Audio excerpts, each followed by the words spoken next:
Hello, everyone. Welcome to the morning show. We're coming to you today on WJOPLP, a new report at FM 96.3 on Channel 9, and on New Report Community Media's YouTube station at ncmhub.org. I'm your host, Mary Jacobsen, and I'm just delighted today to welcome Greg Pasciuto here to talk about African American folklore. Greg studied history at Stonehill College, and he's also been an independent researcher and writer for the website The Collector. That's where I found his terrific article, The Flying Africans Returning Home in African American Folklore. And that's where I was also first introduced to the amazing folktale, The People Could Fly. So first of all, Greg, welcome, and thank you so much for taking time to visit the morning show today. Yeah, of course. Thanks for having me. Oh, it's my pleasure. Well, Greg, The People Could Fly is an enchanting and deeply moving folktale. I was hoping that we might begin with you just summarizing the story for people who may never have heard of it. Yeah, sure, I can do that. So one thing, the story essentially starts out with it kind of starts with a bit of a rundown of the transatlantic slave trade as a whole, almost. It's like it says Africans that were captured in the slave raids back in at the start of slavery they originally had wings and Yeah. they lost them.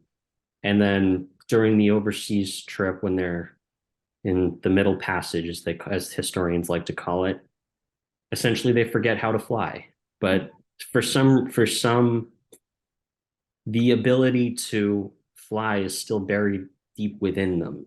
They just don't know how to unlock it. So then it kind of goes towards little more of a present. It's hard to really say if it's present because there's no time frame given, but it says that there's a woman who has a baby. She is working or toiling away in the fields in the American South, and the baby starts crying.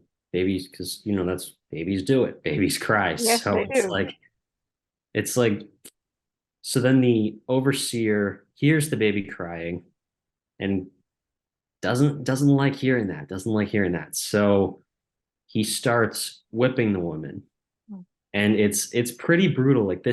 this was a kid's book, and somehow like this makes it in. It's talking about how she's bleeding and stuff, and it's just I don't see how parents today would be like, yeah, this is something my kid should really focus on. Yeah. Yeah. But so then there's this older man who's also enslaved, and he utters these magic words, as the play puts it, which in context seem like they're some African language. And something, obviously nobody can understand that in the South. So they think essentially it is magic. And the woman starts to fly. She flies over the fields, she flies away.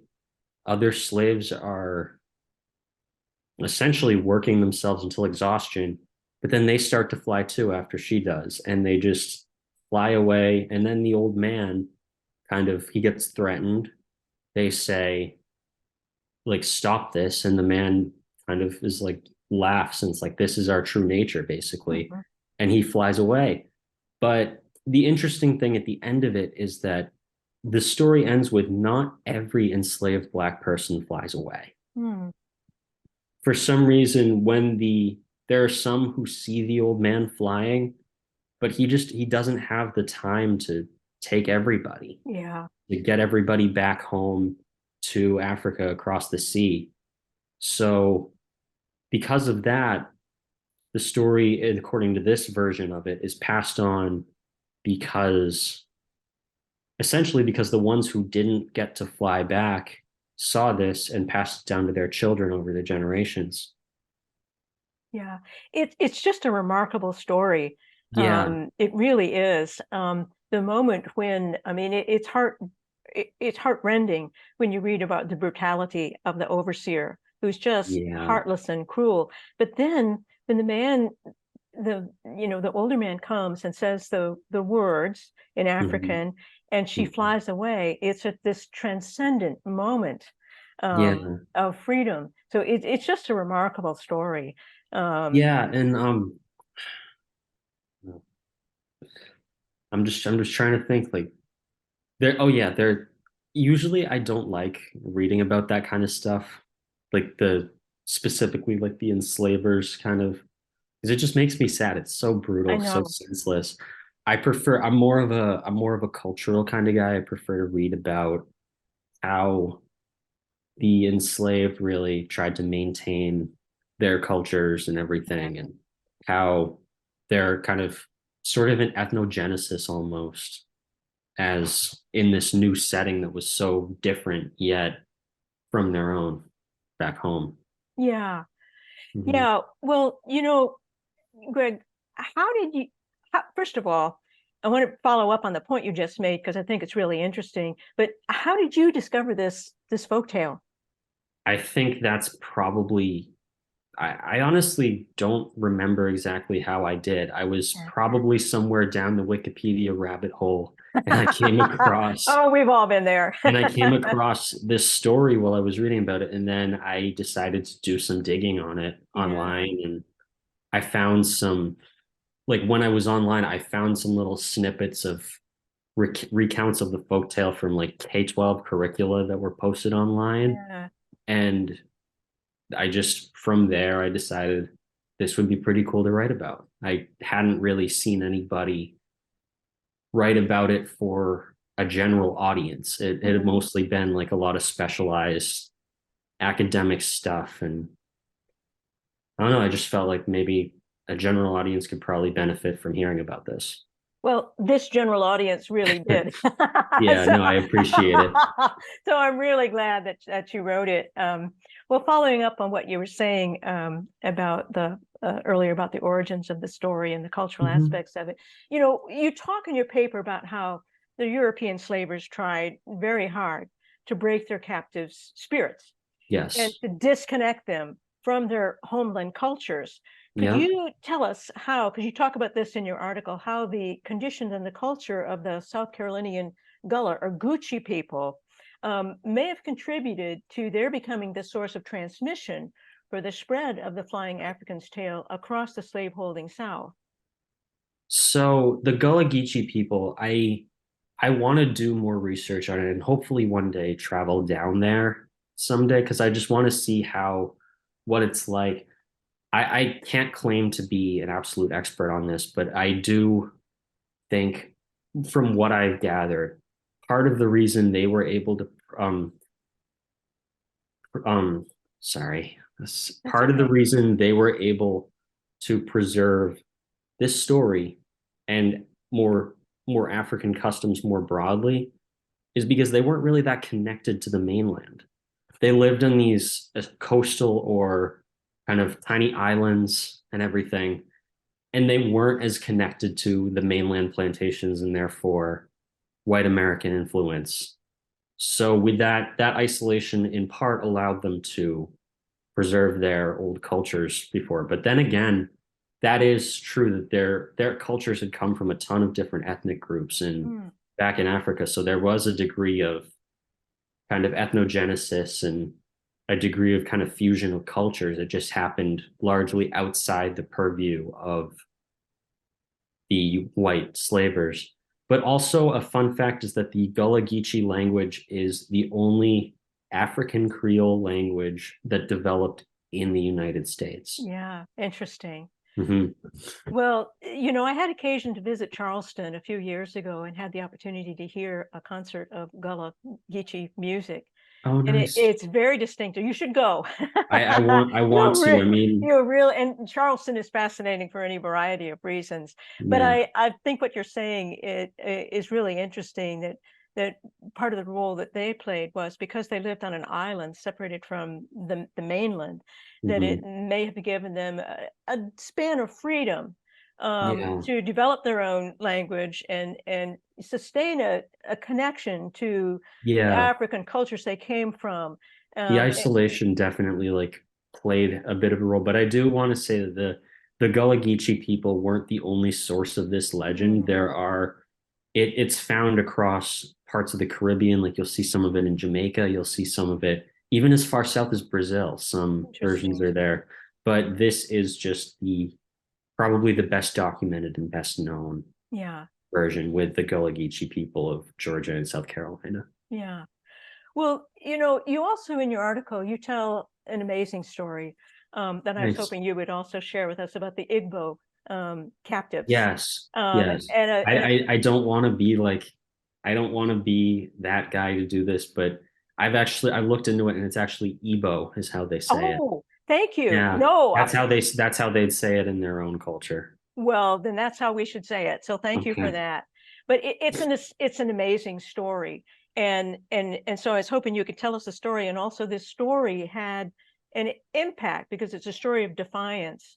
Mhm. And so could you talk about the impact, the story itself, the impact that it had, and how that also may have impacted how word was spread? Sure, sure. So I'll start just with kind of the overview of the story itself. Um, the story goes that sometime around May 1803, there are these, some versions say about 75 enslaved Igbo people from what's now Nigeria being transported on a boat by slavers. And they kind of almost like there's a bit of it's a conspiracy at its core. It's a conspiracy to undermine the white slave owners and seek greater freedom. So instead of disembarking on the shores of the swamp like the slavers order them to, they essentially in this version decide to walk back into the swamp and drown themselves. Yeah. It's really morbid, but it's like as I put it in the article, in a morbid sense, they were truly free. They were Yes. free of and they won not just a physical battle by disobeying to go in the direction the slavers wanted to.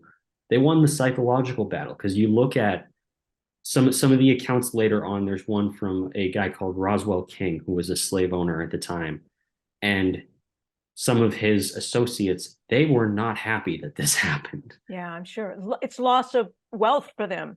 Yeah, yeah, they lose human property. I hate saying that, but I know. that's how they would have seen it. And Absolutely. they lose labor, they lose essentially wealth for them. Yeah. Yeah.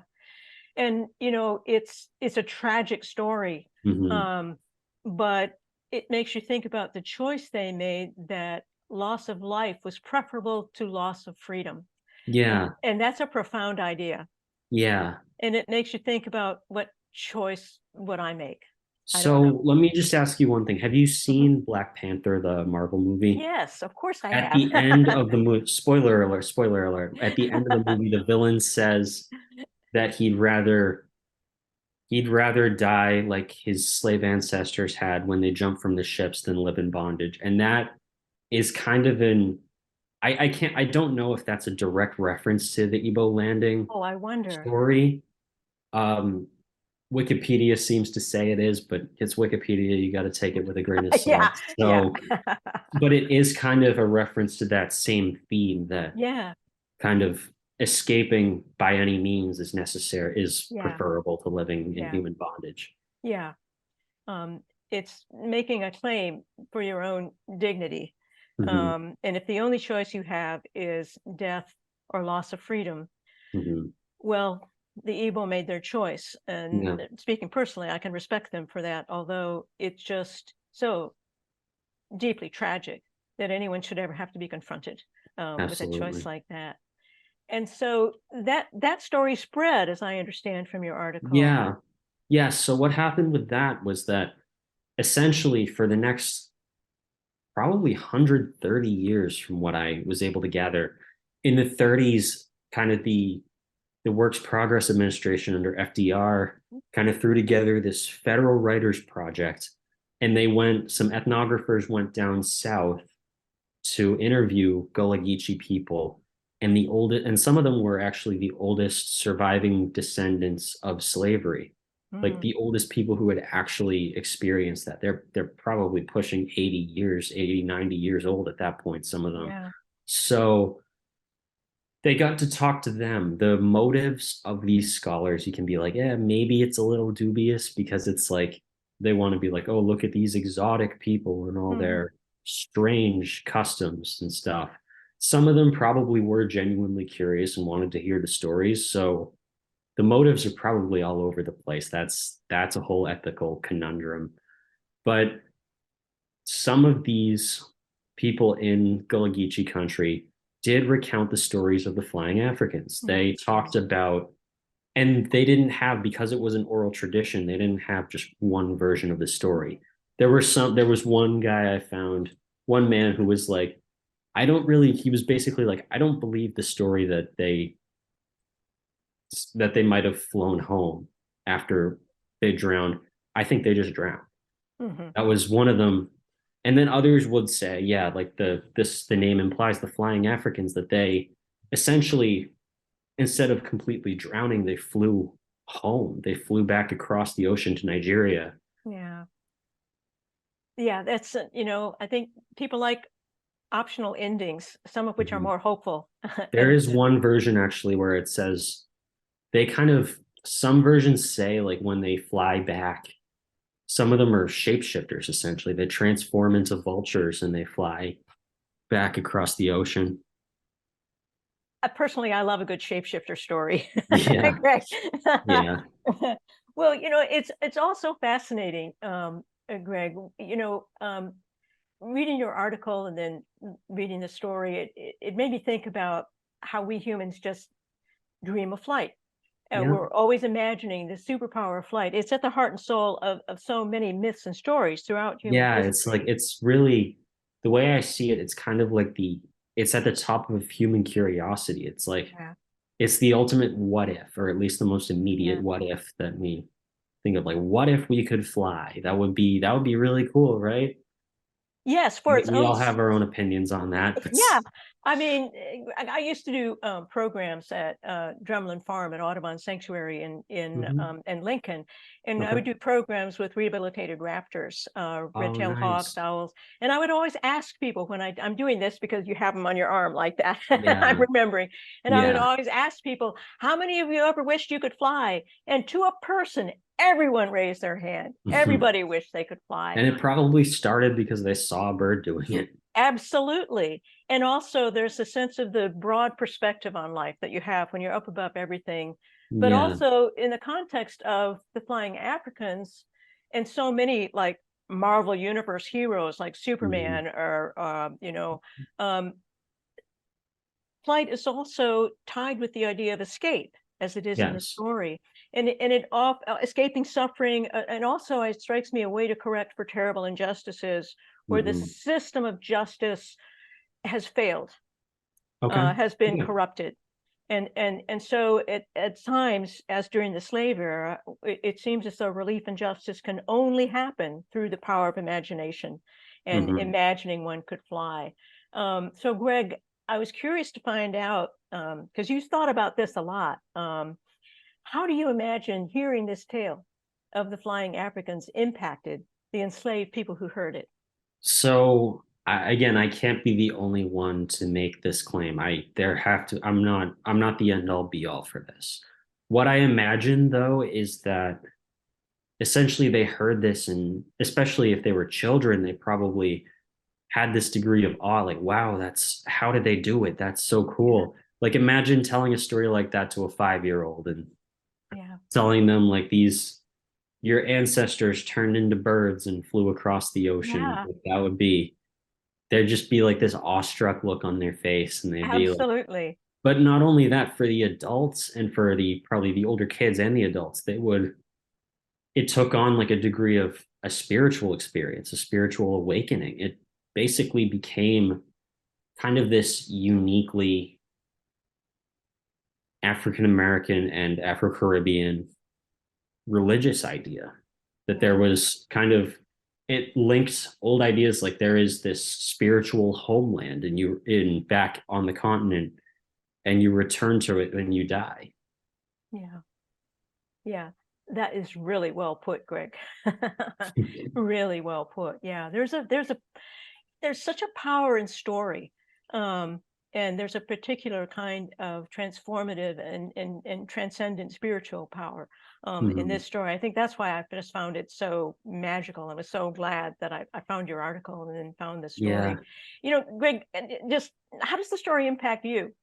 So I'll put this in two parts. So first, I'll say that for me, I think it's a really interesting story. It's a really I feel weird saying this because obviously this story meant so much to people who lived it at the time, but I just think it's a really cool story to analyze too as a researcher and as and both just to read it if you enjoy a good story.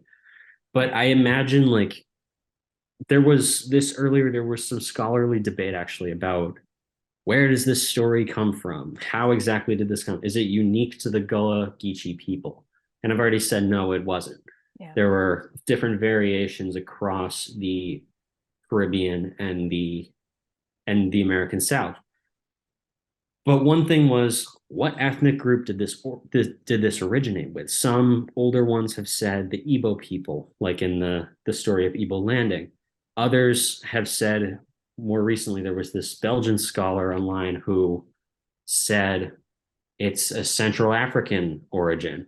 I couldn't read the article completely because it's stuck behind a paywall, but that's just but you know, I thought about that in the article. Like, where would this have started?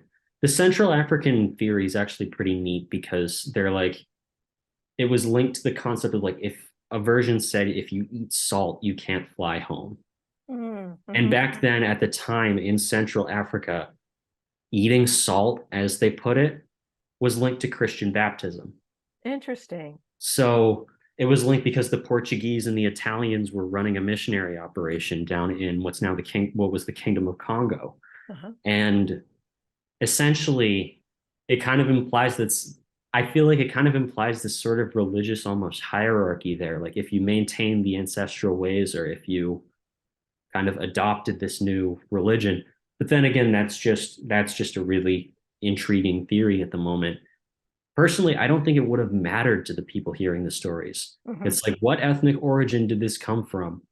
And I'm like, would they have really cared? I I think they would have more just thought about it as this is a really inspiring story. Yeah. I thoroughly agree with you. I think it's such an engaging story. I think they would have just been caught up totally in their own Yeah. powerful emotions evoked by the story. I find it simultaneously just, in, as we've been saying, enchanting and inspiring and absolutely heartbreaking Yeah. because of why they need the power to fly. Mhm. Well, Greg, near the end of your article, you also talk about the impact of the flying Africans on contemporary literary works. Yep. And I was hoping you could say just a little bit about two of the works that it shows up in, that you talk about: Toni Morrison's Song of Solomon, and a Jamaican Mhm. author. It's Kei. I don't know if that's I think it's Kay K Miller. I'm not Kay completely Miller, sure, but a 2016 book called August Town. And so I mhm. just think it's interesting to track how the heritage, the legacy of this story shows up. Yeah, so I'll start with August Town because that was the first book that I completely read after I finished college. Oh, I just okay. Well, decided to pick it up and I was like we were on vacation at the Cape just celebrating graduation and I was like I want to start reading again yeah. because it had been years at that point. So I picked it up, I read it, and essentially the story of the Flying Africans is linked to this actual episode of history from the early 20th century.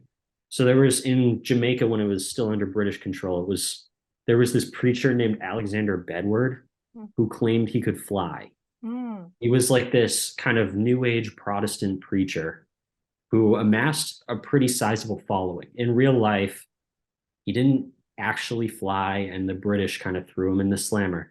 But but in this story, he does. This story is it's not the main part, but it is the backdrop of the main part of the story. And he actually does manage to float off the ground in Oh. this one. Uh-huh.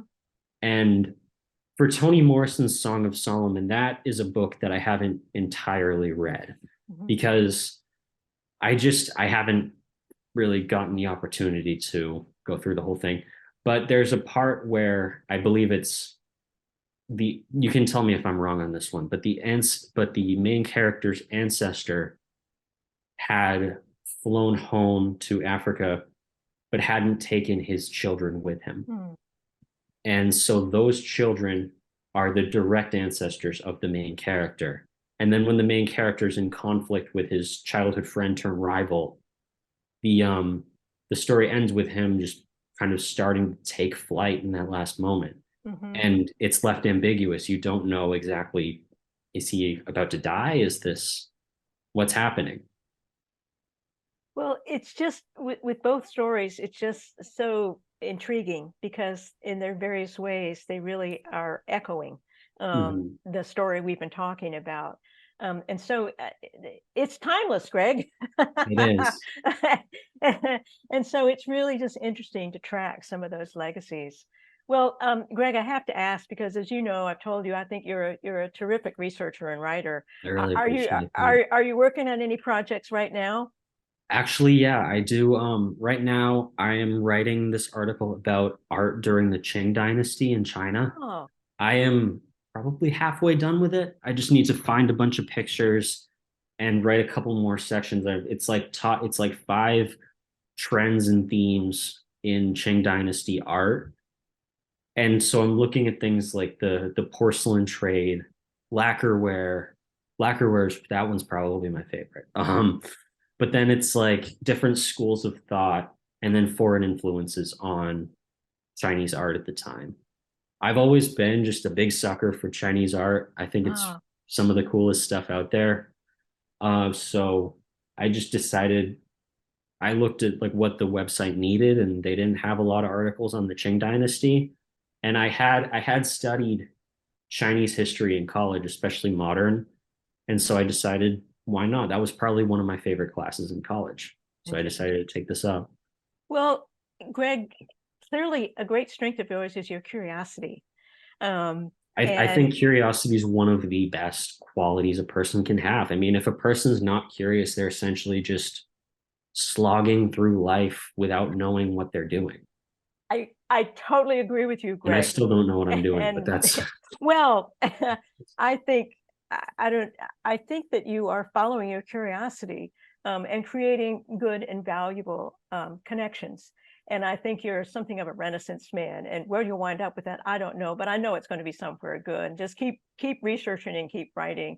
And for people who want to find the essay that Greg was just talking about, you can go to www.thecollector.com/author/Greg Pasciuto, and that's Pasciuto, and you will find lots of engaging articles by our I think there's Renaissance man. 25 of them on there right now. I'm on my 35th right now, but there's 25 of them online. Good for you. I think that's impressive. And but before I finish, I do want people to see there is Virginia Hamilton wrote a picture book version of Mhm. the story we've been talking about with just gorgeous illustrations of the Flying Africans by Leo and Diane Dillon. Mhm. So Greg, once again, thank you so much. It's been so much fun to talk to you about this. Yeah, of course. Um, This has been a really interesting experience. I'm glad I was able to talk to you about it. I'm thrilled that you were able to talk to me about it. I learned so much, and I would not want to. I just love this story and everything about it so much. I would not have wanted to go through the rest of my life not knowing about it. So thank you for that, Greg. Of course. Well, all right, Greg. Thank you. That's all we have time for today. Please join us again next week on Thursday at 9 for the morning show, everybody. Until then, read The People Could Fly. All right. Take care, Greg. All right, you too.